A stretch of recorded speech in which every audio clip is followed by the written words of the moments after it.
Hello, my name is Brady Lucas, and welcome back to Nutrition Simply. So, today I wanted to talk about how to deal with setbacks in your fitness goals or your life goals in general.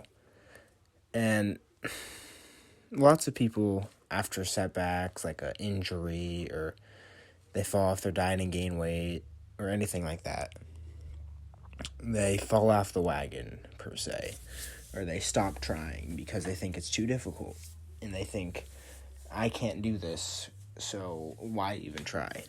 And that is not the right mindset to have when it comes to these things. Setbacks are normal. Everyone has them. And you can't just completely fall off the train and give up all hope just because one thing didn't go right.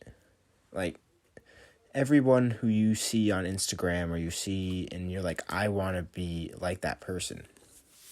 Everyone's had setbacks. It's not just you alone. So if you fall off your diet for a few days and you gain 5 pounds and you feel really down about it, all you have to do is just get back up and get back on the diet. And within a month or two, you'll lose the weight that you gained back, and you'll lose even more. So you'll be better than you were the day before. And that goes for really any setback. Say you're lifting weights, and like a few months ago, the entire world shut down, so you couldn't go to the gym. And you tried to work out, but it wasn't as effective or wasn't as good because you were just dealing with what you had at home. That is a setback, but you can't give up because that happened. You have to persevere, and when the gyms finally open back up, you can go back and you can gain the progress that you lost and gain even more. Like I said, this applies to really any setback you face. Another example is injury.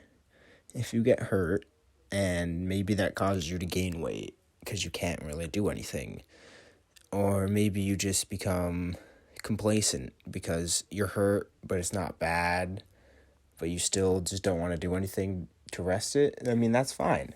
That's your choice that you have to make. But what you have to do is get back up and not give up. Consistency is key, and you have to consistently do healthy things in order to maintain a healthy body. What I like to think about is, and I've said this a few times, is you can't make excuses for yourself to not work out. Instead, you have to make excuses to work out.